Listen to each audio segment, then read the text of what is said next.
같이 기도하시겠습니다.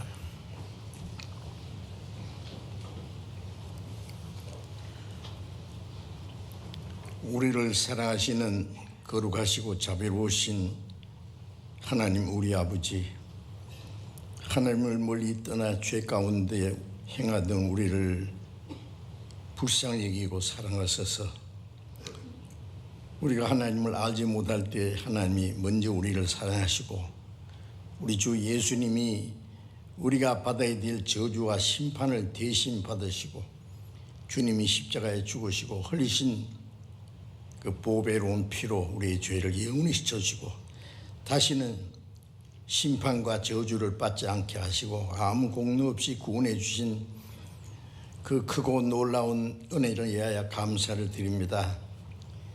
우리를 구원하시면 이 땅에 잠깐 있다가 없어질 것을 주시기에 함이 아니요 영원하고 영광스러운 하나님의 나라를 기업으로 주시기에 함인 줄 믿습니다. 이 시간 주님의 보배로운 피로 구속함을 받은 저희들 또 주님 앞에 함께 모여서 주님의 크고 놀라운 은혜와 사랑을 찬송하며 말씀을 배우며 주님과 함께하는 거룩한 무리 안에서 교제케 하심을 감사드립니다. 이 시간에도 하나님께서 우리와 가운데에 같이 계심을 믿습니다. 우리 각 사람을 굽어 살피시고 하나님의 자비로운 손길로 각 사람의 영혼을 붙들어 주옵소서. 행여나 우리 가운데 아직도 하나님의 은혜를 참으로 깨닫지 못한 사람이 있으면 그 마음을 열어주시고 크고 놀라운 하나님의 은혜를 깨닫음으로 함께 영원한 생명과 소망을 가지고 살아갈 수 있도록 인도해 주시옵소서. 전국에 있는 우리 교회, 세계 많은 교회, 어려운 가운데서 믿음을 지키고 복음을 전하는 모든 형제 자매들에게 하나님의 말씀과 지혜와 성령의 능력으로 지켜주시고 담대히 주님의 복음을 전해서 많은 불쌍한 영혼들을 주님 앞으로 인도해서 구원받게 하는 하나님의 큰 역사를 능히 이루게 해 주시옵소서. 전 세계에 있는 많은 교회 주님이 일일이 보살피시고 날로 구원받는 역사를 더하게 하심을 믿고 감사드립니다. 때를 따라 우리에게 필요한 은혜를 주시고 행할 길을 가르쳐 주시는 주님이시여, 이 시간에도 우리가 마땅히 깨달아야 될 하나님의 말씀을 깨달을 수 있도록, 그리고 그 말씀이 우리의 마음과 생활에 지혜가 되고 능력이 될 수 있도록 도와주시기를 간절히 기도합니다. 이 시간 모두 주 성령께서 인도해 주기를 의지하오며 우리 주 예수님 이름으로 기도드렸습니다. 아멘.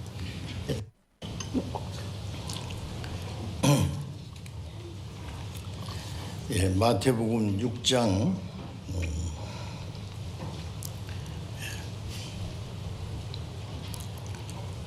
19절부터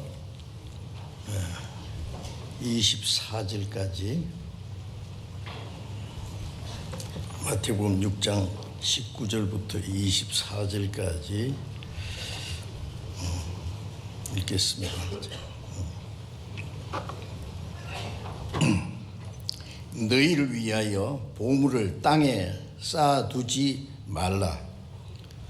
거기는 좀과 동룩이 해하며 도적이 구멍을 뚫고 도둑질하느니라. 오직 너희를 위하여 보물을 하늘에 쌓아두라. 거기는 좀이나 동룩이 해하지 못하며 도적이 구멍을 뚫지도 못하고 도둑질도 못하느니라. 네 보물 있는 그곳에는 내 마음도 있느니라. 눈은 몸의 등불이니 그러므로 내 눈이 성하면 온몸이 밝을 것이요 몸이 나쁘면 온몸이 어두울 것이니 그러므로 네게 있는 빛이 어두우면은 그 어둠이 얼마나 하겠느냐. 한 사람이 두 주인을 섬기지 못할 것이니 혹 이를 미워하고 저를 사랑하거나 혹 이를 중히 여기고 저를 경히 여김이라. 너희가 하나님과 재물을 겸하여 섬기지 못하느니라. 거기까지. 오늘은 마태복음 6장에 예수님이 산상에서 하신 그 산상보훈이라고 하는 말씀 중에서 귀중한 말씀입니다. 이 말씀을 같이 생각해 보겠습니다. 여기 예수님이 여러 가지 교훈을 하시는 가운데 너희를 위하여 보물을 땅에 쌓아두지 말라. 그리고 23절에는 20절에는 오직 너희를 위하여 보물을 하늘에 쌓아두라. 이 말씀으로 너희를 위하여 보물을 하늘에 쌓아두라는 그 제목으로 좀 같이 생각해 보겠습니다. 이제 마태복음 6장에서부터는 구원받은 그리스도인의 생활에 대해서 여러 가지로 자세히 말씀해 주신 내용입니다. 그 중에 이제 읽은 말씀은 그 중에서도 우리가 꼭 알아야 될 가장 중요한 교훈이라고 여겨집니다. 너희를 위하여 보물을 땅에 쌓아두지 마라. 이 보물이라고 하는 것은 사람이 가장 귀중히 여기는 것을 보물이라고 그러잖아요. 무슨 다이아몬드나 금덩어리나 특별한 보석을 가르치는 것이 아니라 많은 사람들이 그렇게 가장 귀중히 여기는 재물을 가르칩니다. 사람들은 재물을 보배로 여기기 때문입니다. 그런데 구원받은 우리 그리스도인에게는 주님이 이 보물을 하늘에 쌓아두라 그러셨어요. 너희를 위하여 보물을 땅에 쌓아두지 마라. 자, 구원받은 사람이나 안 받은 사람이나 이 세상에 살아가는 가운데 가장 필요하고 중요한 것이 재물이라고 할 수 있습니다. 재물이 없으면은 우리가 아무것도 할 수 없고 또 살 수 없기 때문에 그래서 재물을 벌기 위해서 노력하고 또 여러 가지 수단 방법을 가리지 않고 애쓰기도 합니다. 이제 구원받은 그리스도인은 이제 재물을 어떻게 사용하느냐, 재물에 대해서 어떤 마음을 가지고 살아야 되느냐 하는 것은 아주 중요합니다.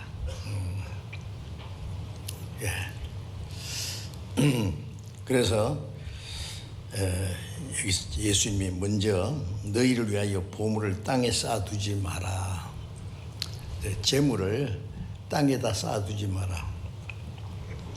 세상 사람들은 오직 재물에 소망을 두고 살아갑니다.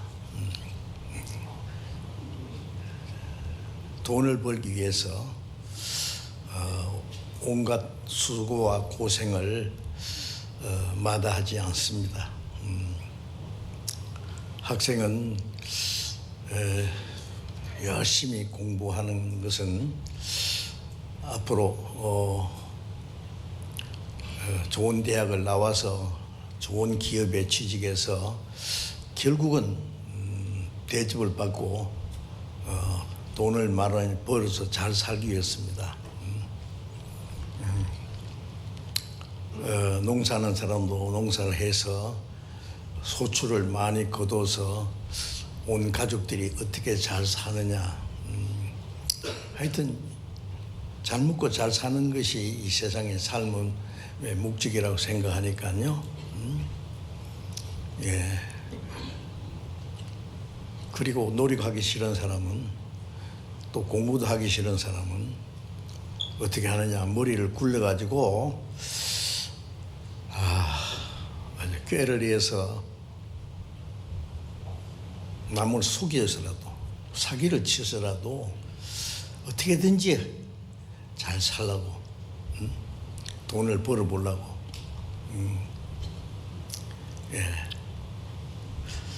그것도 못하는 사람은 돈 몇 푼을 위해서 사람을 죽이기도 하고, 그래서 재물을 뺐습니다. 자, 이게 참, 이 돈 때문에요. 돈 때문에 참 많은 문제가 생깁니다. 그래서 오직 재물에 소망을 두고 살아가고 있는 것입니다. 우리가 욥기 1장에 보면은 그 옛날 욥은 지금부터 약 3,500년 전 사람이라고 생각되는데 아주 오래된 사람이죠. 동방에서 가장 부유한 사람이고 가장 의로운 사람이고 하나님을 아주 특별하게 경외하는 사람이라고 했어요. 하나님이 욥을 보시니까 너무 만족하신 겁니다. 그래서 이제 사탄은 하나님 앞에서 하나님처럼 되려고 쫓겨난 자입니다. 그걸 하나님을 대적하는 자라. 사탄은 대적자라는 뜻입니다. 마귀. 그러나 당장 지옥에 쳐넣은 것이 아니라 집행유예로, 세상을 말하자면은 좀 풀어놨어요. 잠깐 동안 좀 쓰시는 거예요. 어떻게? 천국 갈 사람을 시험하고 단련시키기 위해서. 그래서 사탄이 여기저기 돌아다니다가 하나님 앞에 갔다고 했습니다. 욥기 1장에 보면은 하나님이 사단에게 말하기를, 야, 욥을 주시해 보았느냐? 욥처럼 의롭고 경건하고 하나님을 경외하는 사람이 세상에 없느니라. 하나님이 사단 앞에서 욥을 특별히 칭찬하셨어요. 그런데 그 사탄이 말하기를, 그거야 뭐 하나님이 이뻐서 섬기는 것이 아니라 그 하나님이 욥에게 많은 축복을 해 주셨기 때문에, 많은 재산을 주시고 십남매도 주고 뭐 세상에서 가장 부유한 모든 것을 주셨기 때문에, 그래서 하나님을 경외하고 섬기는 것이지 무슨 하나님이 이뻐서 그런 게 아닙니다. 그러니까 이 마귀는 하나님과 욥을 이간시키는 거예요. 어떻게든지. 하나님이 마치 욥에게 잘못하신 것처럼, 욥이 하나님을 섬기는 것은 하나님을 위해서가 아니라 자기 많은 재물을 주셨기 때문이라고 생각합니다. 그래서 하나님이 그거 아닌데, 그러면 한번 시험해 보자. 그러면 욥에게 있는 거 다 뺏어가 봐. 그건 네게 맡길 테니까. 다만 그게 몸에는 손에 대지 마라 그랬어요. 몸에는 손을 대지 마라. 그래서 그 막 수천 마리 약대, 뭐 소, 양, 엄청난, 그 당시에는 제사라는 것은 가축이니까요.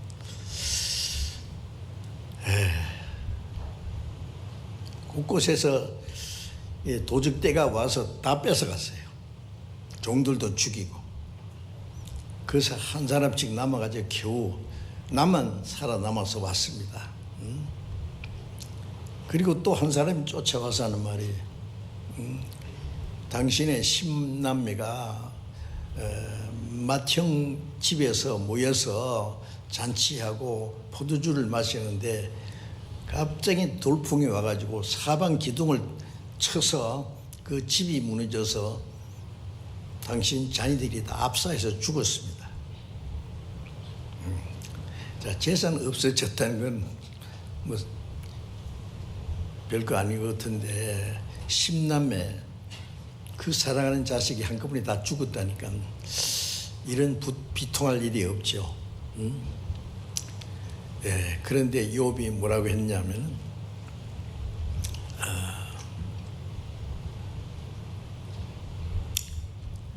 나는 적신으로 왔은즉 빨가벗고 왔은즉 빨가벗은 대로 돌아갈지라. 주신 자도 하나님이시오 취하신 자도 하나님이시오니 하나님의 이름이 찬송을 받으실지어다. 그리고 어리석게도 하나님을 원망하지 않았다 그랬어요. 참 욥이 대단한 사람이잖아요. 그 모든 것을 주신 건 하나님이셨다는 걸 알고 하나님이 주셨으니까 하나님이 도로 찾아가셨는데 온 재산이고 그리고 아들이고 딸이고 다 하나님의 도로 찾아가셨다. 그러니까 하나님의 이름이 찬송을 받을지어다. 대단하잖아요. 슬퍼하고 낭만한 것이 아니라 도리어 하나님을 찬송한다고.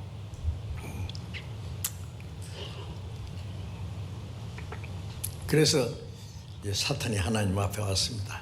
봐라, 네가 이유 없이 그 모든 것을 다 뺏어 재앙으로 그 많은 재산 다 없어지고 10남매가 한꺼번에 다 죽고 그랬는데도 나를 원망하지 않지 않느냐? 그러니까 재산을 많이 줘서 욥이 하나님 섬긴다는 말이 아니잖아. 그거야 아직 몸이 불증하니까 그렇죠. 몸을 쳐보세요. 그러면 정녕 하나님의 혁하에 행하여 욕하리이다. 그래, 그럼 그것도 허락한다. 다만 생명에는 손을 대지 마라. 몸을 쳐서 병이 나게 하고 고통하는 것은, 고통 주는 것은 허락한다.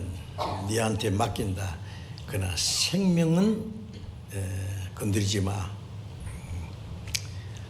욥이 막 머리부터 발끝까지 막 온 몸이 막 창질이 생기고 고통 중에 기아장으로 온 몸을 덕덕 끓고 너무너무 괴로워하고 있어요. 너무 괴로워서 심지어는 자기 난 생일을 저주했어요. 어찌하여 어머니 태에서 내가 죽지 않고 나왔는가? 어머니 젖꼭지가 나를 물려서 나를 살게 했느냐?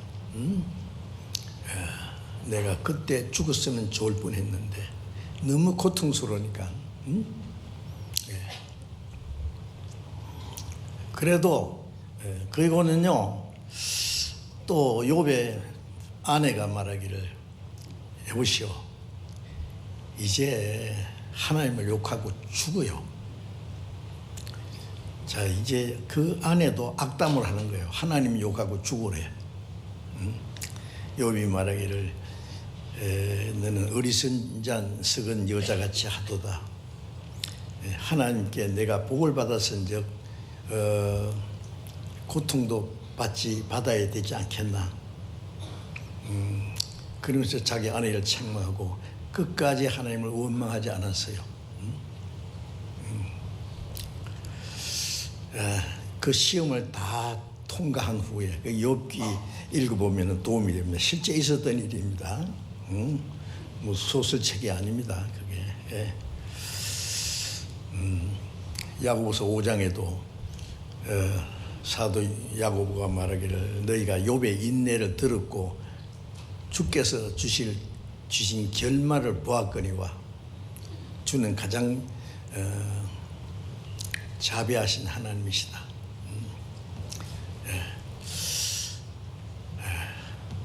하나님이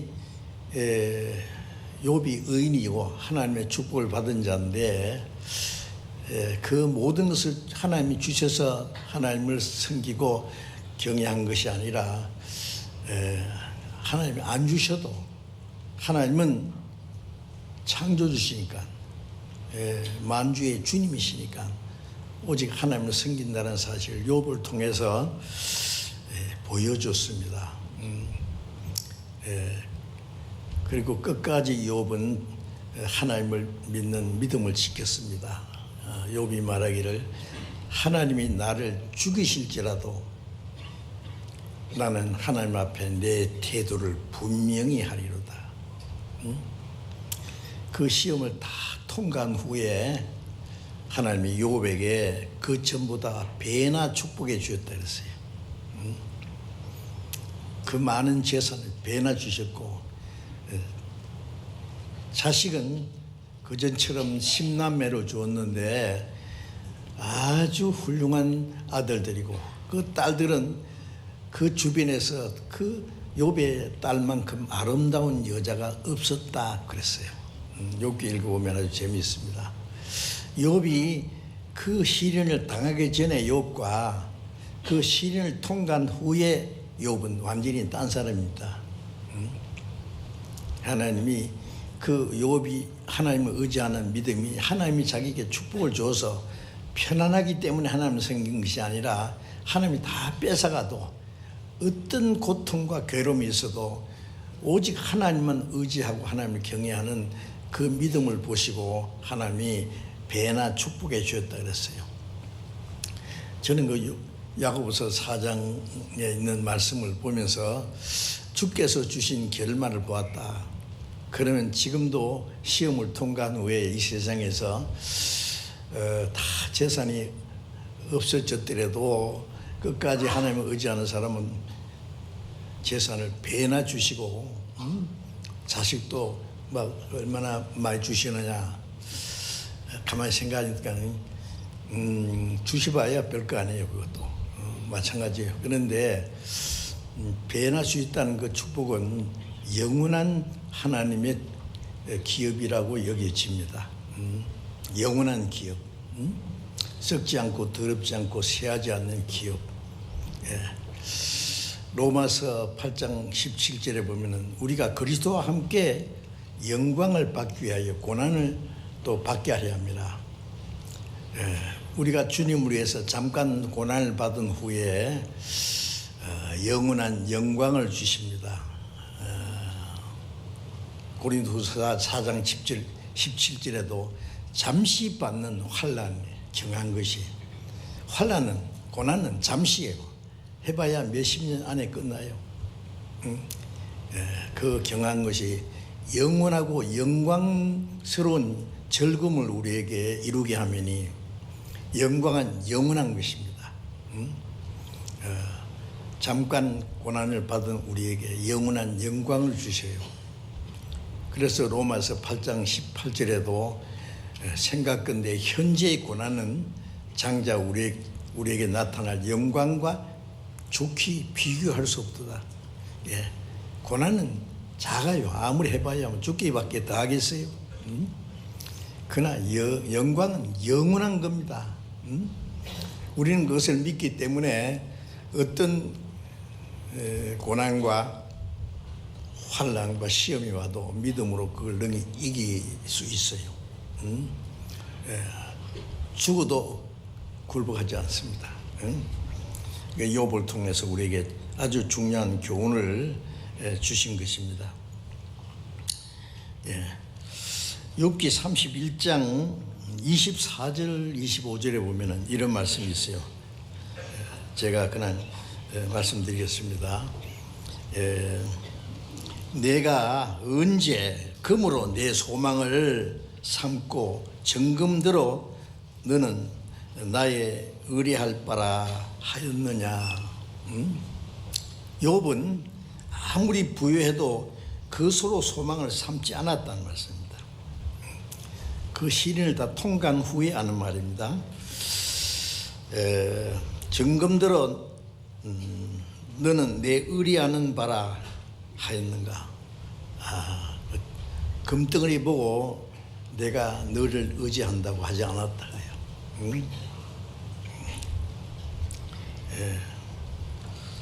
내 손으로 얻은 것에 풍부함으로 풍부한 것 많음으로 내가 기뻐하였던가. 그런 것으로 기뻐하지 않았다 그래요. 욥이. 욥의 신앙 고백입니다. 욥은 하나님이 주시든지 뺏어가지든지 부하든지 가난하든지 오직 하나님을 경외하는 믿음을 끝까지 지킨 그 대표적인 사람입니다. 잠언 11장 28절에 보면은 자기 재물을 의지하는 자는 패망할 것이니라. 자기 재물을 의지하는 자는 패망할 것이다. 이 패망한다는 것은 이 세상에도 망하는 수가 있지만 잠시 후에 영원히 망합니다.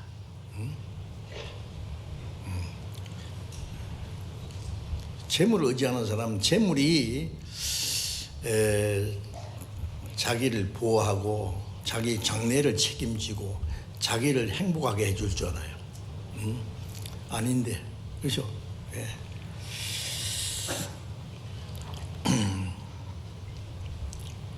그 예수님의 12 제자 중에 사도로 부름을 받은 사람 중에 가룟 유다가 있었죠. 3년 반 동안 다른 제자들과 함께 예수님을 따라다니면서 예수님이 행하시는 많은 표적을 보고 예수님의 말씀을 듣고 5,000여 명의 떡을 만들어 먹이실 때 떡을 얻어먹기도 하고 죽은 지 나흘 된 나사로 살리실 때 그것도 보았습니다. 자, 그런데 참 이상한 거는 그는 끝까지 예수님이 누군지 몰랐습니다. 한 가지 소망은 자기가 돈주머니를 맡아 있기 때문에 가끔 조금씩 떼먹었다. In my pocket 했어요. 그런데 그 가지고는 안 되죠. 예수님이 이제 예루살렘에 올라가시면 왕이 될 테니까 그러면 예수님은 내게 재무부 장관을 맡기실 거다. 그러면 그때는 부정축제를 한번 해봐야지. 뭐 그런 마음을 가졌을 거라고 생각합니다. 예? 예수님이 십자가에 죽으셨다가 다시 살아난다고 말씀하셨지만은 다른 제자들과 마찬가지로 믿지 않았어요. 그는 예수님이 힘없이 잡혀가실 때 대실망을 했어요. 유대인들은 예수님을 죽이려고 그러고, 그래서 이제 예수님이 잡혀가시 죽으시면 제자 자기들도 죽으리라고 생각했거든. 가룟 유다도 그렇게 생각하고, 그러면 이 기회에 약삭 빠르게 예수님을 죽이려는 사람들에게 손쉽게 예수님을 잡을 수 있도록 넘겨줘야 되겠다. 왜냐하면 낮에는 예수님이 예루살렘에서 또 많은 사람들에게 말씀을 전하시고 기적을 베푸는 일을 하시지만은 밤에는 유대인들이 아무도 모르는 감람산에서 숲속에서 찬 이슬을 맞으면서 주무셨어요. 기도하셨습니다. 그래서 예수님 밤에 계신 데는 아무도 몰라요. 제자들밖에 몰라요. 그래서 유대 종교가들에게 가서 말했어요. 너희가 그 미워하는 예수를 내가 너희에게 넘겨주고 싶은데 그 대가로 얼마 줄래? 예수님을 넘겨주는 대가로. 왜 그러냐면 예수님을 3년 반 동안 따라다니니까 좀 본질이라도 빼자 싶어가지고, 그러니까 유대인들이 그래 그러면 좋다. 은 30개를 달아줬다 그랬어요. 예. 예수님을 파는 대가로. 그리고 밤에 예수님을 잡으러 온 사람들을 이제 인도해서 겟세마네 동산에서 인도해서 예수님을 잡아가도록 제일 앞장서서 내가 입 맞추는 사람이 그 사람이 예수니까 잡아라. 캄캄하니까요. 예수님이 유다가 예수님의 입을 맞추면서 랍비여 안녕하십니까? 그랬어요. 네가 입맞춤으로 나를 파느냐? 그래 예수님을 따라오는 그 유대인과 군병들이 예수님을 잡아갔어요. 막 창과 칼과 몽치를 들고. 예수님이 힘없이 잡혀가시고 빌라도 앞에 끌려가서 사형 판결을 받고 십자가에 죽으시고 결정될 때에 유다는 어떻게 생각했을까요? 예수님 얼마나 능력이 있는 분인데 내가 예수님을 판다고 해도 그렇게 예수님은 쉽게 잡혀가서 죽을 분이 아니라고 생각했을지도 몰라요. 네. 내가 예수님을 팔고 은 30은 내가 받고 예수님은 자기 스스로 자기를 보호하실 거다고 생각을 할 수 있을 거예요. 그런데 예수님은 그렇지 않았어요. 아주 힘없이 잡혀가서 사형 판결을 받고 채찍에 맞고 십자가 형태를 짊어지고 사형에 끌려갔어요. 그것을 본 유다는 그 유다 속에 예수님을 팔도록 한 그 마귀라 그랬죠. 마귀가 유다의 마음에 예수를 팔려는 생각을 넣었더라 그랬어요. 그런데 이제 유다를 통해서 할 일이 끝나자마자 마귀가 떠났어요. 마귀가 떠나니까 그때서 유다가 제정신에 돌아왔어요. 이거 내가 뭐 하는 거야 이거. 예수님이 정말 유다를 사랑하셨거든요. 다른 제자들과 똑같이 사랑하시고 한 번도 유다를 차별되어오지 않았습니다. 12제자 발을 씻기실 때 유다 발도 씻겨주시고 마지막 최후 만찬에서 떡을 떼서 유다에게도 이거 지어주었다 그랬어요.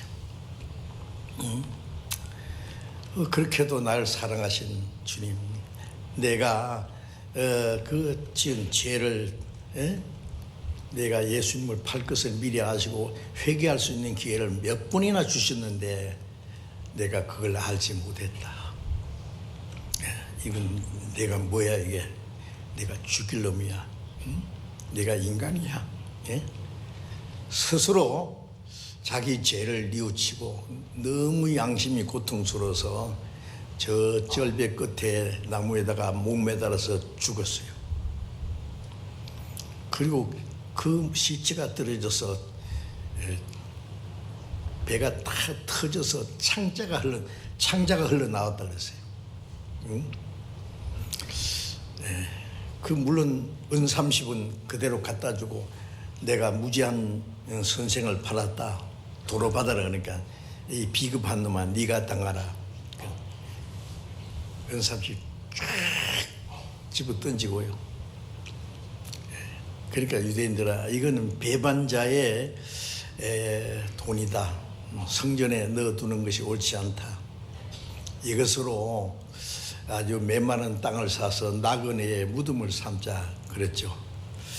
어쨌든 유다는 스스로 자기의 죄의 고통에 의해서 자살하고 죽어서 지옥으로 떨어졌어요. 예수님 말씀에 인자는 기록된 되거니와 가거니와 주님은 기록된 대로 오셔서 성경에 기록된 대로 죽으시고 성경대로 부활하시고 성천하시고 하나님 앞에 올라갔습니다. 그러나 나를 판 그 사람은 차라리 나지 않았으면 제게 좋을 뻔했나이라. 응? 나지 않았으면 지옥에 안 가지. 응?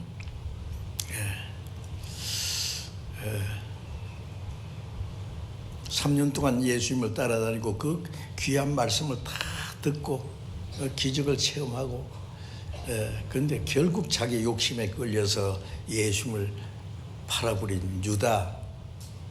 예수님을 판 것이 아니라 사실은 자기 영혼을 판 거예요. 예수님이 유다에게 팔릴 뿐이 아니죠. 유다는 자기 영혼을 판 거예요. 유다 같은 사람이 가룟 유다뿐이겠어요? 지금도 유다 같이 돈 때문에 돈 사람들 많죠. 돈 때문에 사람이 돌아요. 그냥 미쳐요. 돈 때문에 그냥 생각도 못한 일을 저질러요. 자, 그래서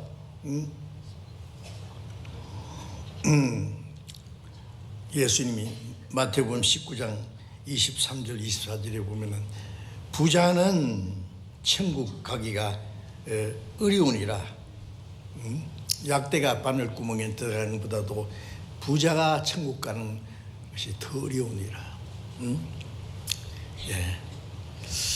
자, 부자가 천국 가기 어렵다 그래요. 근데 뭐 부자라고 다 지옥 간다는 말이 아닙니다. 부자도 마태복음 5장에 있는 대로 심령이 가난한 자는 복이 있나니 천국이 저희 것입니다. 마음이 가난해지면 됩니다. 가난해진다는 건 뭐냐면은 이 세상에 빈손으로 벌거벗고 왔다가 갈 때도 빈손으로 간다. 자기 손으로 일한 것을 아무것도 가지고 가지 못한다. 인생의 무상함을 깨닫는 것이 심령이 가난한 거라고 성경이 말씀합니다. 그래서 아무리 부자라도 이것이 뭐냐, 내가 이것을 위해서 살았느냐, 이 재물이 내 생명을 보호하는 것도 아니고 나를 참 행복하게 해주는 것도 아니지 않냐. 그래서 잠시 후에 죽음과 심판과 영원한 멸망이 있다는 것을 알고 영혼이 구원받기를 간절히 원하면 부자도 구원받고 말고요. 성경에 부자도 구원받은 사람이 있습니다. 아리마대 요셉 같은 사람은 부자잖아요. 제가 전도하면은요, 전도에 보면은 대기업의 그 회장들 몇 사람 전도해 봤는데 진짜 어려워요. 믿을 것 같은데 말씀 다 듣고 또 안 믿어요. 참 이상하대요. 그 대기업의 회장 중에 구원받은 사람도 있어요. 구원받은 것 같은데 신앙생활을 못해요. 왜? 부자니까. 여러분, 부자가 구원받기가 어렵고, 구원받은 후에도 신앙이 아직 성장하기 전에, 실현되기 전에 그 부유함을 의지하는 사람은 신앙생활을 하기도 어렵습니다. 하나님보다 또 자기 재물을 의지하니까요. 그래서 그 엄청 지금 큰 재물을 가지고 기업의 회장으로서 사는 사람이 있는데 제가 전도한 사람이 2사람이나 있어요. 그런데요, 신앙생활 못해요. 참 안타깝습니다. 지금 아무것도 아닌데요. 그래서 여기 부자 별로 없죠. 저는 어릴 때부터 가난하게, 엄청 가난하게요. 초등학교 4학년 때 전쟁이 일어나서 피난 갔다 오니까 5학년, 집도 다 타버리고 없고, 집도 없고 돈도 없고 먹을 것도 없고 5학년 때부터 제가 돈 벌어야 됐어요. 사탕 장사, 껌 장사, 아이스케이크 장사, 나중에 신문팔이, 구두 닦기, 하여튼 별거 다 해봤네요. 나같이 한 사람 별로 없을 거예요. 옛날 연세 많은 분들은 그 당시에는 그런 일이 있었어요. 저만 하는 게 아니라요. 어쩔 수 없는 거예요. 예. 중학교 1학년 때부터 교회 다니면서요. 예수 믿으려고 교회 간 거 아니었어요. 학교 그 재단이 기독교 재단이기 때문에 교회에 나가야 돼요. 주일날 교회 나가고 성경 배워야 돼요. 의무적으로 그래도 배우다 보니까 대체 하나님이 계시네. 천지를 창조하신 하나님 계신 것도 믿어지고, 그 다음에 영혼이 있다는 것도 믿어지고, 성경이 하나님의 말씀인 것도 이해가 되고, 죽음 건너편에 영원한 천국과 지옥이 있다는 거 하나하나 믿어지기 시작했어요. 아직 구원은 받지 못했지만 구원이 뭔지도 몰랐으니까요. 제 친구하고 둘이서 야 우리 이제 성경 배워서 이제 성경 말씀 전하는 사람이 돼야 되겠다. 그리고 이제 교회당 밑에 사는 친구하고 같이 대구에 있는 신학교 장로교 신학교인데 갔어요. 제가 4년 동안 성경을 열심히 배웠습니다. 성경 배우면 신학교 다니면서도 토요일 되면 전도지 보따리 가지고 시장이고 공원이고 다니면서 막 열심히 전도하고 처음에 친구들 예리 시작하더니 좀 있으니까 다 떨어지고 없어요. 제 혼자서 끈질기게 했죠. 그래? 방학 때 되면 시골에 다니며 전도하고 하여튼 열심히 대단했어요. 지금 가만히 생각하니까 하나님이 저를 보신 것 같아요. 열심히 대단한 걸요. 괜찮은데 자화자찬입니다. 어쨌든 그러다가 이제 점점 열심히 있는 기독교인이 되고 그런데 나중에 제 믿음이 뭔가 잘못됐다는 걸 깨닫고 1962년 10월 30일 저녁 8시경에 하나님의 은혜가 무엇인가를 참으로 깨닫고 그날 구원을 받았어요. 영원한 속죄. 내 영혼이 거듭났습니다. 그날 제가 잊을 수 없어요. 1962년 10월 30일 저녁 8시경입니다. 참 벌써 62년이 지났습니다.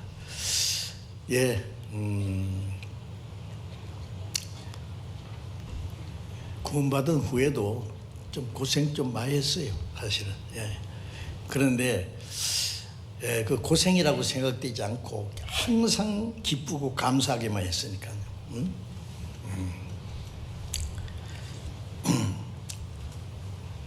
제가 부잣집에서 호화롭게 살았다면 아마 구원을 못 받았을 거예요.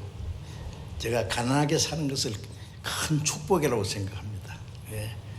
우리가 지금 세계 선교를 하는데 82나라 해외 선교하지 않습니까?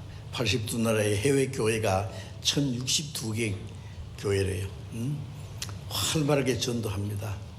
그런데 미국이나 유럽이나 일본이나 소위 선진국이라는 나라들은 아무리 전도 안 되게요. 선교사들이 막 애를 태우고 고생해도 전도가 잘 안 돼요.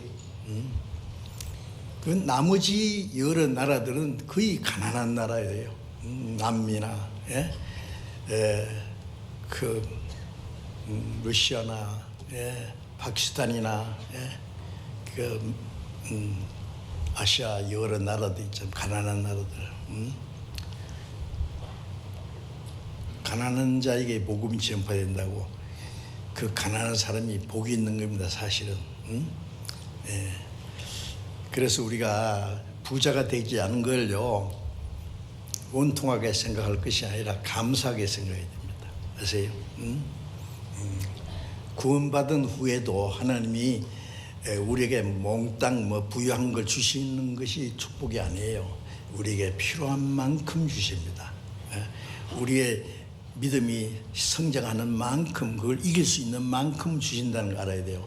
그렇지 않으면은요, 부모가 자식을 사랑한다고 해서 초등학생들에게요. 엄마 아시겠게 값 그러니까 10만 원짜리 수표를 준다고 합시다. 응? 그거 안 되죠? 예? 큰 돈을 주면 안 돼요. 어떻게 하라고? 응? 그 애에게 필요한 만큼만 줘야 돼요. 예. 초등학생은 초등학생이, 중학생은 대학생은 대학생만큼 그 필요한 대로 하나님이 우리 신앙이 성장하는 만큼 하나님도 우리에게 주신다는 것을 기억하셔야 됩니다. 그렇지 않고 하나님이 우리에게 필요한 것 이상 무조건 달라는 걸 다 주시면 우리가 시험에 넘어져요. 시험에. 그래서 부하고자 하는 자는 시험과 올무와 어리석고 해로운 정력에 떨어지나니 이것을 사모하는 자들의 믿음에 떠나서 많은 근심으로 자기를 찔렀도다. 돈을 사랑한다는 것은 돈이 행복하게 해줄 줄 알고 돈에다 소망을 두고 사는 사람은 돈이 그 사람을 미혹해 합니다. 그러니까 그것이 별로 그런 걸 좋아하면 안 됩니다. 누가복음 12장 15절에 보면은요, 예수님 말씀에 삼가 모든 탐심을 물리치라. 사람의 생명이 그 소유에 넉넉한 데 있지 아니하리라. 삼가 모든 탐심, 사람 속에는 탐심이 있어요.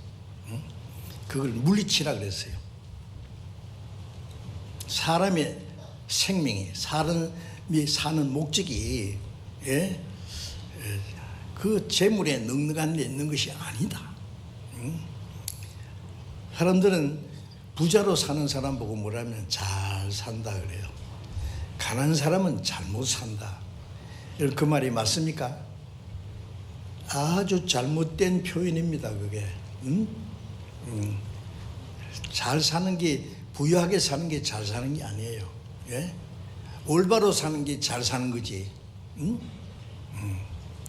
부하든 가난하든 그 사람이 삶의 목적을 가지고 가치관을 가지고 올바로 살아가는 게 잘 사는 것이지.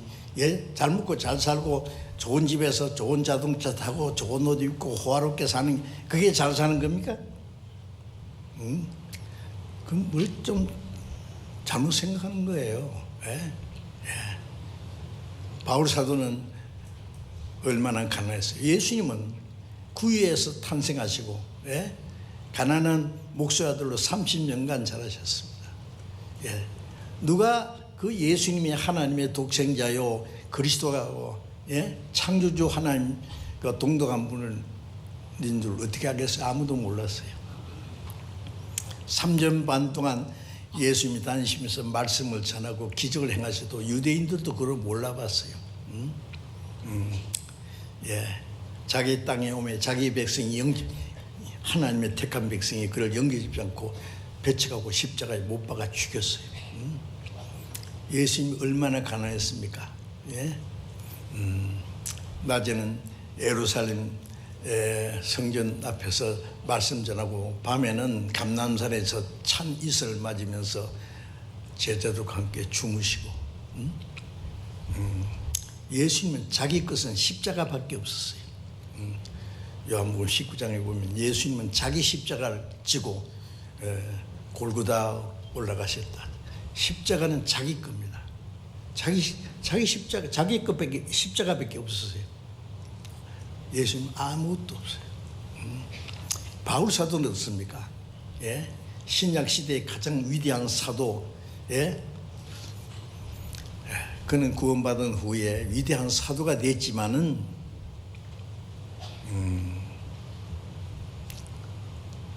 고린도후서 11장에 보면은 내가 복음을 위하여 헐벗고 굶질고 자지 못하고 먹지 못하고 춥고 떨고 감옥에 여러 번 갇히고 매를 수없이 맞고 3번 태장으로만 죽을 뻔하고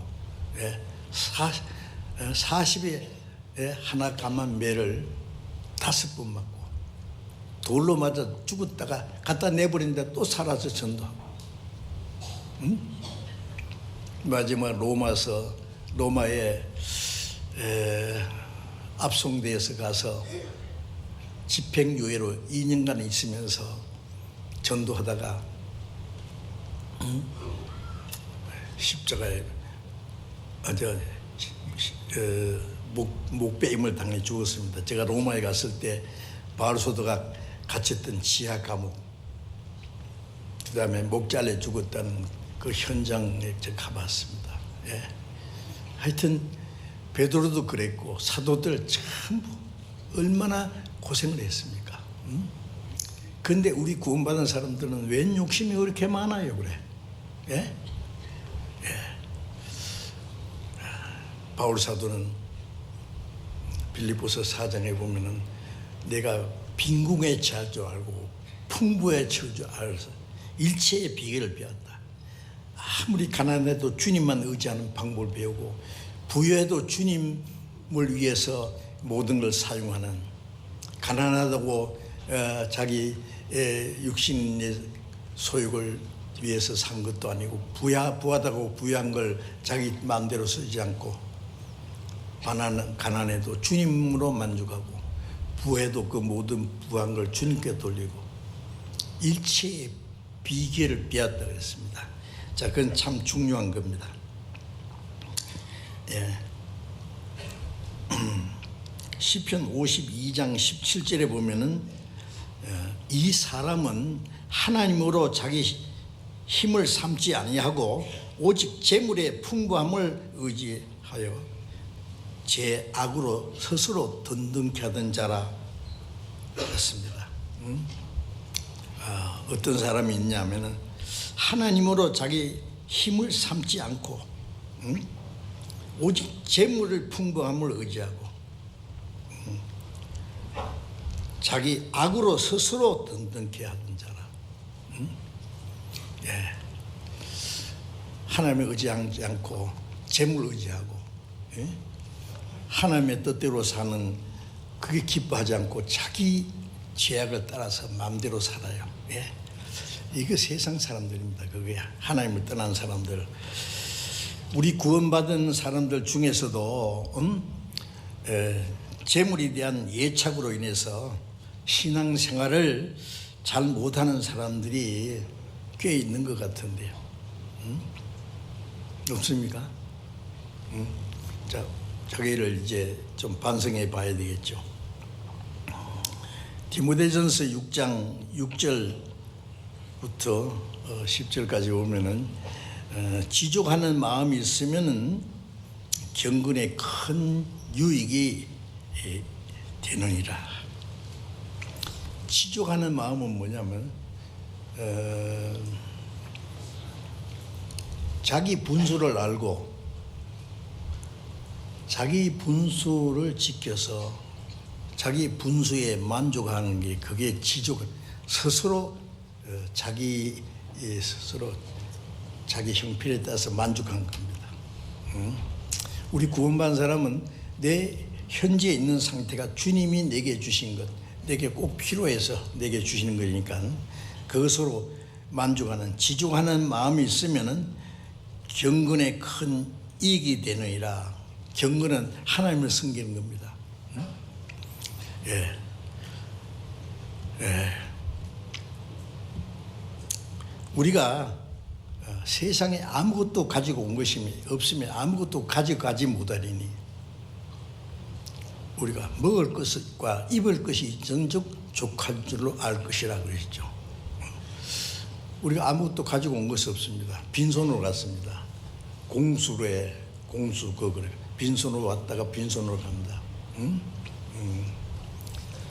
수고하여 자기 손으로 수고하여 얻은 것을 아무것도 가지고 가지 못하니니.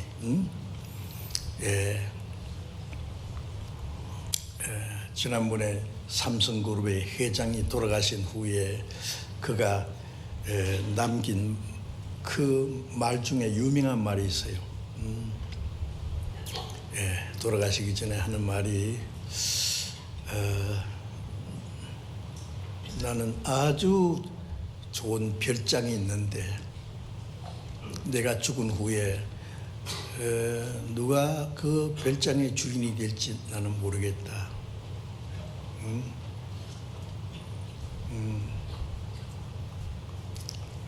내 아주 좋은 자동차가 있는데 그 자동차 키를 누가 가질지 모른다. 내 많은 재산 그것도 내 것이 아니다. 뭐 그분뿐이겠어요. 빈손으로 왔다가 간다는 빈손으로 아무것도 가지 못해요. 전도서 5장에도 우리가 벌거벗어 와서 이제 벌거벗은 대로 돌아가고 손으로 수고한 것을 아무것도 가지고 가지 못하리니. 아무것도 가지고 가지 못해. 그런데 이 세상에 사는 동안에 막 천년만년이나 살 것처럼 거머쥐고 안 놀라고요. 살아있는 동안에 그걸 가치 있게 쓰면 얼마나 좋아. 우리 그리스도인들이야 말이요, 쓸 일이 너무 많죠. 그렇죠? 멸망받을 죄인을 구원하기 위해서 우리 물질이 사용되고, 그렇죠? 가난한 형제 자매들을 위해서 내 재물이 도움이 된다면 하나님 보시기에 아름답고, 아니면 그게 자기 만족만 위해서 쓴다면 아무 가치가 없어요. 하나님 그걸 위해서 자기에게 그걸 맡기신 것이 아닐 텐데.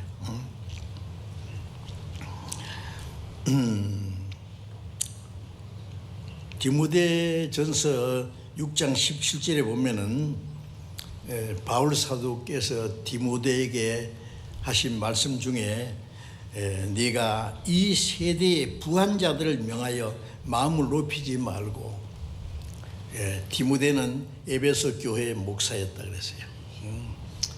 유명한 전도자가 됐습니다. 그런데 이 세대에 이 세상에서 부한자들, 믿는 사람 중에도 부한 사람이 있죠. 부한 사람에게 명하여 마음을 높이지 말라. 정함이 없는 재물에 소망을 두지 말고, 오직 우리에게 모든 것 주시는 하나님께 소망을 두고, 우리에게 모든 걸 주셔서 누리게 하시는 하나님께 소망을 두고, 선한 사업에 부하고, 선한 일에 부하고, 나눠주기를 좋아하고, 동정하는 자가 되게 하라. 이것이 자기를 위하여 장래에 좋은 틀을 쌓아 참된 생명을 취하는 것이라. 이 세상 재물을 가지고 오래오래 살 것처럼 마음을 높이지 마라. 부자들은 마음이 교만해요. 부자들은 말이에요, 가난한 사람이 와서 막 굽실굽실하면 막 반말하고 큰 소리 치고 그러면 꼼짝 못해요.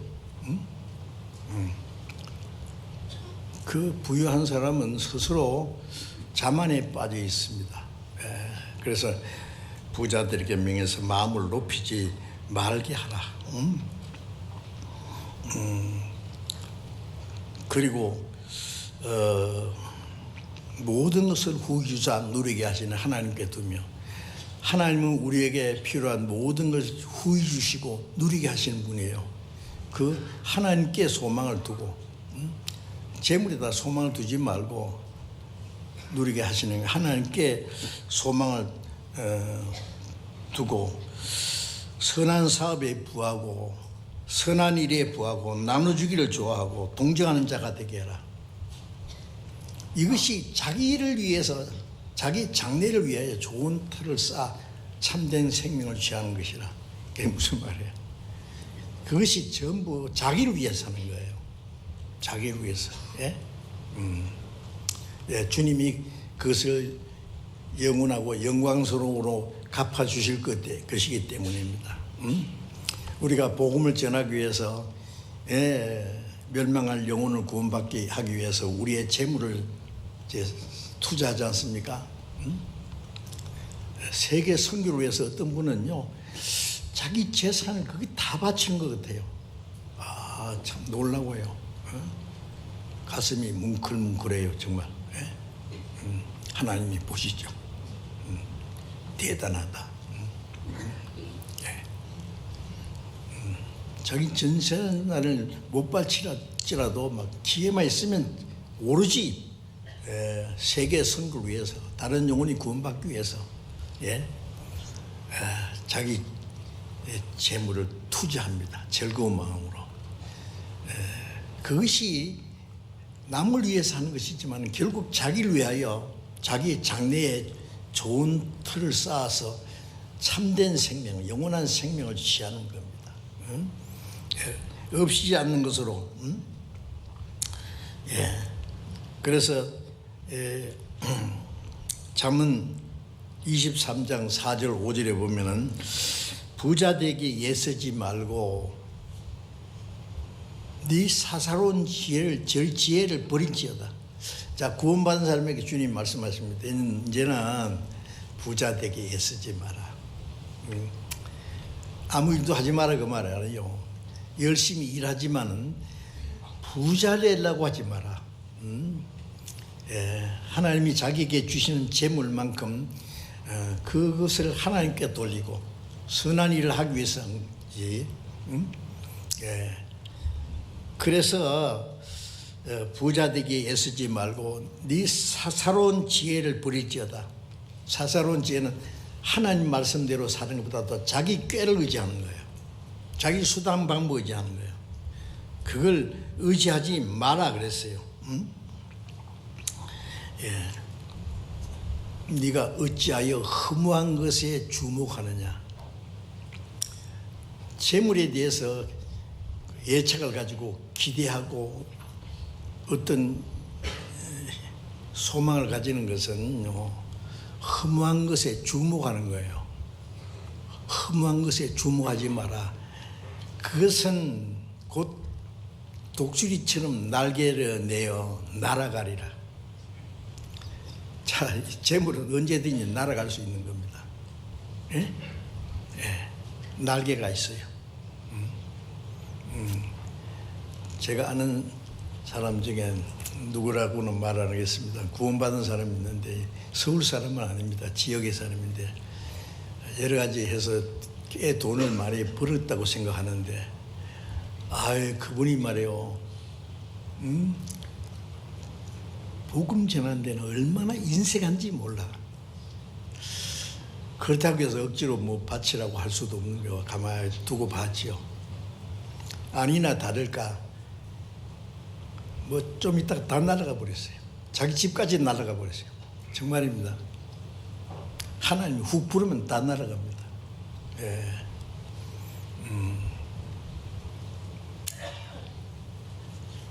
하나님이 부린다는 말씀도 있잖아요. 그 거무지고 있으면 확 불면 다 날아갑니다.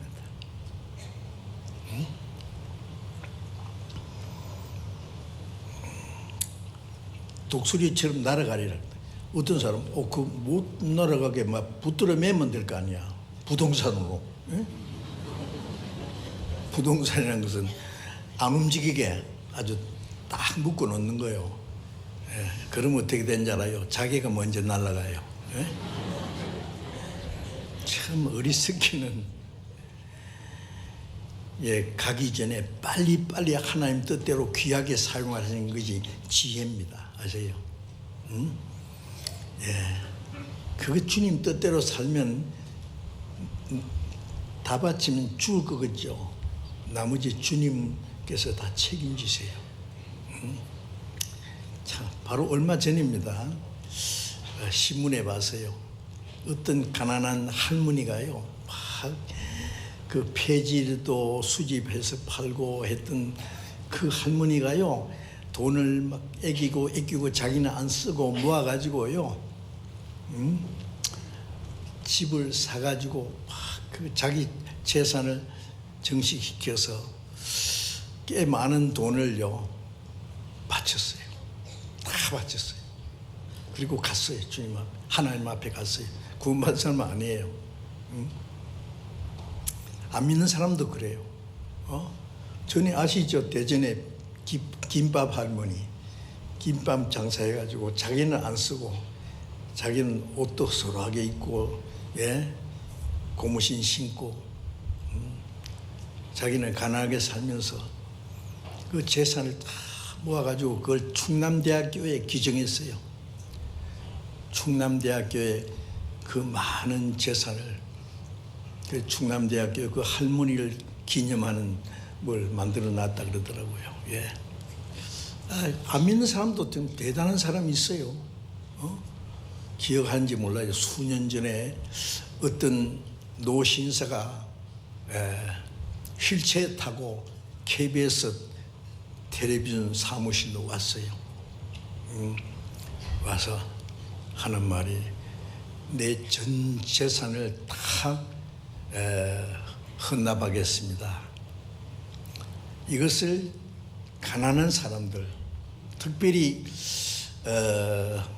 부모 없이 가난하게 사는 그 가난한 아이들에게 이걸 사용해 주십시오. 그 많은 재산이 있는데 자기 아들이 둘이 있었는데 아들한테는 조그마한 집을 하나씩 사줬대요. 그리고 그 많은 재산은 KBS에다가 기증을 했어요. 왜냐하면은 자기 부모가 아버지가 그렇게 부탁을 했대요. 야, 이 재산 네 아들들에게 나눠주지 마. 아들들은 다 살 수 있어.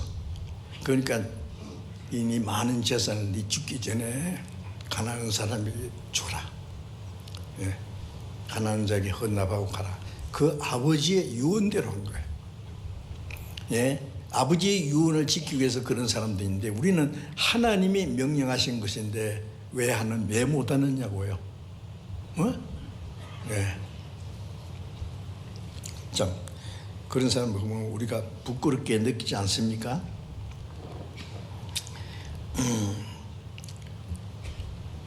잠언 30장 7절 8절에 보면은 내가 두 가지 일을 주께 구하였사오니 내가 죽기 전에 주시옵소서. 허탄한 거짓말을 내게서 멀리하게 하시고, 한 가지는 나로 가난하게도 마옵시고 부하게도 마옵소서. 가난하게도 말고 부하게도 마시고 내게 필요한 양식으로 먹이시옵소서. 사람은 막 무조건 부하게 되려고 해요. 그런데 이분은 하나님께 기도하기를 죽기 전에 두 가지를 구했습니다. 죽기 전에 주십시오. 하나는 허탄한 거짓말을 내게서 멀리하게, 허탄한 거짓말을 안 하게 해주시오. 그 다음에 또 하나는 부하기도 마옵시고 가난하기도 마옵시고 내게 필요한 것으로 먹이시옵소서. 예수님께서 마태복음 6장에 주님이 가르친 기도 내용 속에 일용할 양식을 주옵시고 라고 기도하라고 했죠. 일용할 양식은 뭐예요? 매일 먹일 먹을 양식. 이스라엘 사람들이 광야에서 매일 만나를 먹이시듯이 매일. 그런데 우리는 우리 집에 2달 먹을 양식이 있어. 그런데 그거 놔두고 일용할 양식을 주옵시고 안 맞잖아. 그럼 하나님 뭐라 하면 그러면 집에 있는 거 오늘 다 먹고 치워. 그러면 2달만 연기시켜 달라고 그럴 거야. 한꺼번에 다 먹으면 배 터져 죽잖아. 그럼 다 없애버리고 기도하란 말이에요. 아닙니다. 몇 달 먹을 양식이 있든지 말든지 일용할 양식을 주옵시고 기도해야 됩니다. 우리가 매일 내가 숨쉬고 살아있다는 건 하나님의 은혜예요. 호흡을 주시고 햇빛을 주시고 공기를 주시고 우리 육신에 필요한 모든 걸 주시는 하나님, 우리 육신에 필요한 것도 하나님이 공급해 주십니다. 그 하나님이 주시는 것을 의지하고 살아라 그 말씀이에요. 매일매일 먹는 양식도 하나님 오늘 양식도 주셔서 감사합니다. 내일은 오늘도 주셔서 감사합니다. 매일매일 주시는 양식. 응? 저도 그걸 몰랐어요. 우리는 그 말씀 보면은요. 이게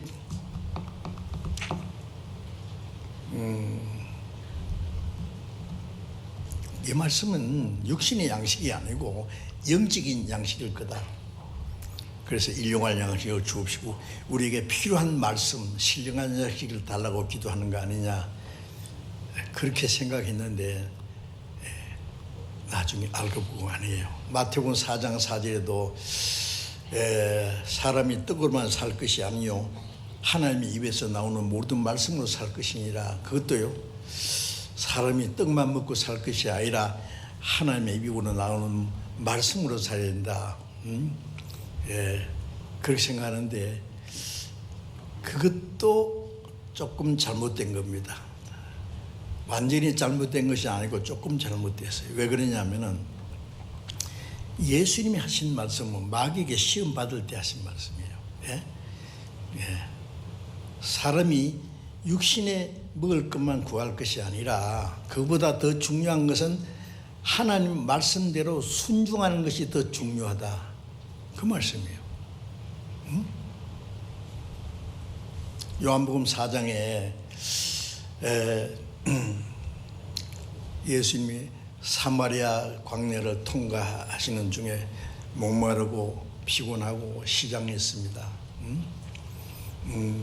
제자들이 성에 들어가서 음식을 사가지고 예수님께 가져와서 라비어 잡수소서 그러니까 나는 너희가 알지 못하는 먹을 양식이 있느니라. 우리가 오기 전에 주님께 뭐 잡수실 걸 갖다 드렸는가? 아니, 아무것도 안 됐어요. 사마리아 여자가 예수님의 몸에다가 물 달라고 하니까 물 드릴 생각도 안 하고 막 물동이 그냥 놔두고 막 사마리아로 들어갔거든요. 예수님 물 한 모금도 못 얻어 잡쌌어요. 그런데 예수님 말씀에 너희가 알지 못하는 먹을 양식,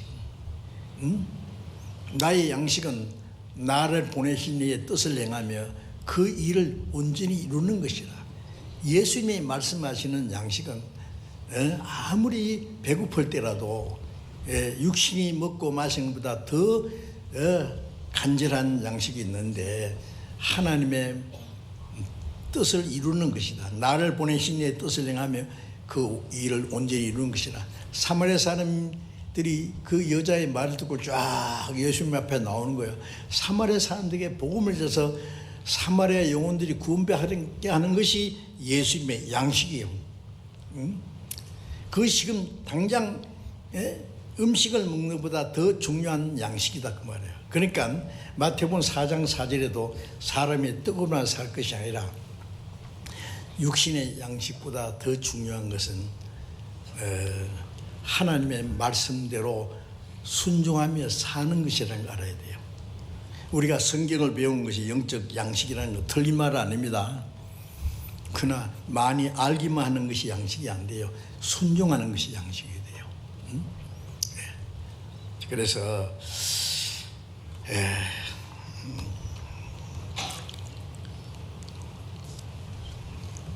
이 잠언 30장에 있는 말씀대로 우리도 필요한 양식으로 내게 먹으시옵소서. 먹을 것과 입을 것인즉 선적 족한 줄 알 것이라고 하는 이 바울 사도의 말씀처럼, 그리고 이제 또 한 가지, 재물은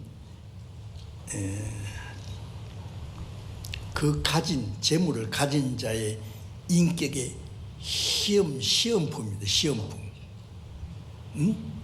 그 무슨 말이냐면은 그 사람이 믿음이 어떤지, 그 사람의 인격이 어떤지, 가치관이 어떤지,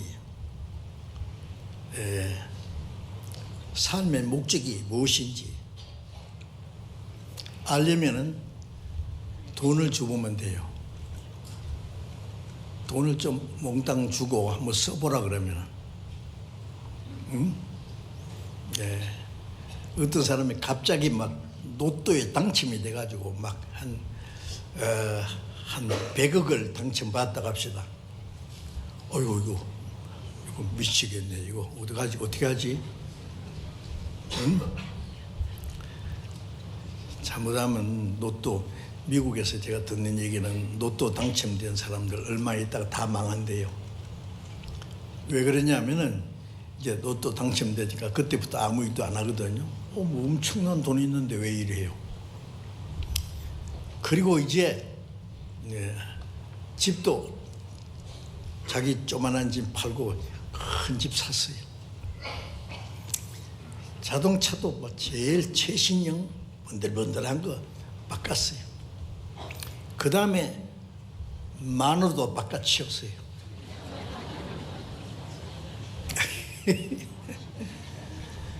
냉장고 바꾸고 자동차 바꾸는 거는 뭐보다 마누를 바꿨다는데요. 미칩니다, 사람이요. 응? 제정신이 아니에요. 예. 금방 망해버려요. 아세요? 예. 구원받은 성도들은 그 정도는 안 되더라도요. 예, 무엇이 갑자기 돈이 딱 생겼다. 어떡하지? 제가 남쪽의 어느 섬에 어느 교회 자매가 저한테 전화 왔어요. 목사님, 제가 갑자기 5천만 원 생겼는데요. 이거 어떻게 쓰려고 고민하다가 이걸 가장 귀하게 써야 되겠다 싶어서 전화드립니다. 이거 세계 선교를 위해서 사용해 주세요. 예, 그랬으니까 고맙습니다. 그랬어요. 예. 근데 아무리 지나도 아무 소식이 없어요. 신입에다가 송금 왔느냐 물어도 안 왔대요. 이상하다. 그 자매 마음이 변했는가 싶어가지고 얼마 후에 이제 광주 교회에서 이제 제가 전도 집회 때 그 주변에 있는 여러 교회 형제 자매들이 모였을 때 제가 그 얘기를 했어요. 내가 이름은 누군지 모르니까 말할 수 없고 이런 일이 있었습니다. 근데 지금 사실은 아직도 소식이 없습니다. 그랬더니 제가 집회 마치고 돌아왔는데 전화가 왔어요. 목사님, 그 자매가 우리 자매입니다. 자기 자매래요. 근데 들어보니까 그 돈이 이제 어디다가 맡겼는데 이자까지 다 받아가지고 그걸 같이 붙이려고 미처 못 바쳤답니다. 그래서 이제 벌써 바쳤습니다. 그러더라고요. 제가 잘못했지요. 잘 못 알아봤어요. 그래서 대단히 감사합니다. 그 형제가 자기 집에 가서 그 얘기하니까 자매가 바로 나요 그랬거든요. 예. 그 시골에서요 5천만 원이 어떻게 생겼는지 모르지만 큰 돈입니다. 이게 어떻게 쓸까 고민하다 갑자기 돈 생기면 고민됐잖아요. 어떻게 쓰느냐게. 이걸 내가 마음대로 쓸 게 아니라 하나님의 일에 가장 귀하게 써야 되겠다 싶어가지고 바쳤다는 거예요. 예, 하나님이 기뻐하시겠죠. 가장 귀하게. 지옥 갈 영혼을 구원할 수 있다면요, 예? 구원하는 데 쓰여진다면 그보다 귀한 것이 어디 있겠습니까? 예.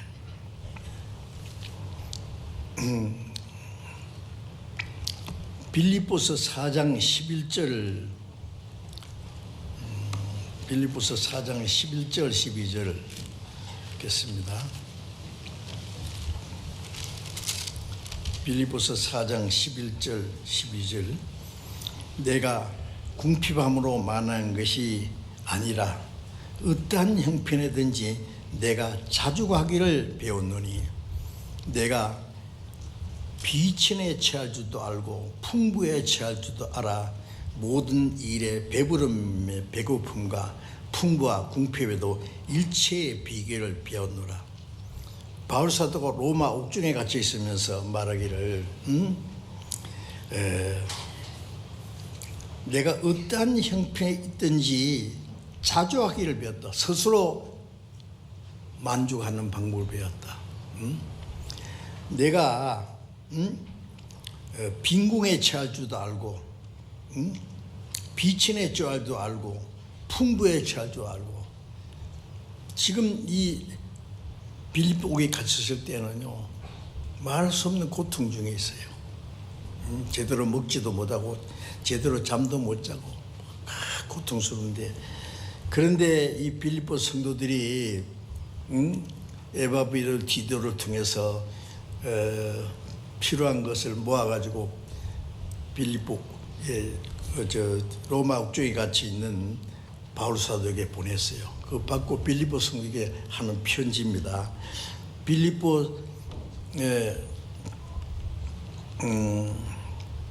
4장 11절에 보면은 데살로니가에 있을 때에도 나의 너희에 한 번, 두 번 나의 쓸 것을 보내었도다. 내가 선물을 구함이 아니요 오직 너희에게 유익하도록 과실이 번성하기를 구합니다. 내게는 모든 것이 있고 풍부한지라 에바브로 디도 편에 너희의 준 것을 받음으로 내가 풍족하니 이는 받으실 만한 향기로운 제물로 하나님을 기쁘시게 한 것이라. 자, 이제 에바브로 디도 편에서 보낸 것을요, 이 로마 옥중에 있는 바울 사도가 받고 감사하고 기뻐하면서 내게는 모든 것이 있고 풍부한지라. 아니, 감옥에 있는 사람이 무엇이 모든 것이 있어요? 모든 게 풍부해요. 감옥에서 고통을 받고 배고프고 목마르고 고통 중에도 만족한 겁니다. 빌립보에서 전도하다가 옥중에 갇혀서 사도행전 16장에 보면은 바울과 실라가 매를 맞고 깊은 옥에 착고를 채우고 옥에 갇혔어요. 그때 뭐 했습니까? 바울이 울고 부르짖고 하나님을 원망했습니까? 아니요. 밤중에 기도하고 찬송했습니다. 한때 예수 믿는 사람을 핍박하던 바울이 이제 복음을 전하다가 복음을 위해서 핍박받는 걸 기뻐하면서 감사하고 찬송을 한 거예요. 그래서 그렇게 고통 가운데서도 내게는 모든 게 있고 풍부하다. 내 부족한 게 없다. 어떤 사람은요, 그냥 좀 가난하면 막 다 주고 가는 소리를 해가지고 아이고 나 좀 도와주세요 하는 식으로요. 그 아주 초라한 모습을 나타내면 안 되는데 왜 그런지 모르겠어요. 주님이 같이 계시잖아요. 주님이 서운해하십니다. 바울 사도는 옥중에서도 내게는 모든 것이 있고 풍부한지라. 풍부하다. 옥중에 있는데 뭐가 풍부하겠어요, 그래. 모든 경우에서 스스로 자족하는 법을 배웠기 때문입니다. 그래서 재물은 인격의 시험품이라는 것도 좀 생각해야 되겠어요. 그 사람의 믿음이 어떤지, 가치관이 무엇인지, 삶의 목적이 무엇인지를 알려면은 그 사람 돈 쓰는 거 보면 알아요. 돈을 아무렇게나 쓰면은 그건 아무렇게나 사는 사람이요. 뭐 열심히 고생하고 돈 벌어가지고 쓰는 거 보면은 막 뭐 분풀이라도 하듯이 막 써요. 그럼 안 됩니다. 예, 그럼 내 몸도 영혼도 내게 주신 물질도 주님의 피가 발려 있어요. 내 것이 아니라 주의 거예요. 그 한 푼이라도 아무렇게나 쓰면 안 됩니다. 저는 솔직히 돈 쓰는 게 겁이 나요. 예? 이건 내 것이 아닌데 주님 것인 동시에 형제 자매들이 얼마나 그 귀중하게 바친 건데 이걸 내 마음대로서 아니요. 나를 위해서는 지극히 작은 걸 쓰고 제가 지금은 그렇게 못합니다. 처음 서울에 왔을 때요. 조그만 차 처음에 포온이라는 게 있잖아요. 그걸 몰고는요 혼자서 부산까지 전라남도 고흥까지 혼자서 운전하고 와서 전도하고 돌아오고. 그런데 이제 고속도로에 휴게소에 가면은요 점심시간에 점심 먹는데 오늘 뭐 먹을까 고민이요. 뭘 맛있는 거 먹을까가 아닙니다. 제일 싼 걸 먹을까. 그 정말입니다. 커피도 그 휴게소 안에 들어가서 파는 거는 비싸요. 밖에 커피 머신에서 나온 거 있지. 탁 동전 누르면 탁 나오는 거 있잖아. 항상 그거 먹었어요. 그거 먹고 그 다음에 제일 싼 그 점심 간단하게 먹고. 나하고 같이 여행하는 사람이 있으면 그 사람에게는 그렇게 할 수 없으니까 조금 괜찮은 거 잡수도록 도와줍니다. 정말 그 재물이라는 건요 귀한 것인 줄 알고 내가 재물을 내가 안 쓰고 아끼면 이거 가지고 쓸 일이 많아. 안 그렇습니까? 더 귀하게 그 재물을 아무 가치 없이 막 이렇게 막 돈을 물써도 쓴다 그러잖아요. 그러면요 그 사람 삶의 가치가 사는 목적이 그 정도가 아니냐고 생각할 수 있어요. 그러니까 이 재물을 어떻게 쓰는지 하는 것은 아주 중요합니다. 말씀드리다 보니까 시간이 많이 가가지고 오늘 여기까지 말씀드리고 다음에 연속 말씀드리겠습니다. 같이 기도하겠습니다. 자비로우신 우리 아버지 하나님, 주님이 흘리신 보배로운 피로 우리 죄를 영원히 사해 주시고 아무 공로 없이 우리 영혼을 구원해 주신 하나님 아버지, 우리의 몸도 영혼도 모두 주님의 피를 싸우니 주의 것입니다.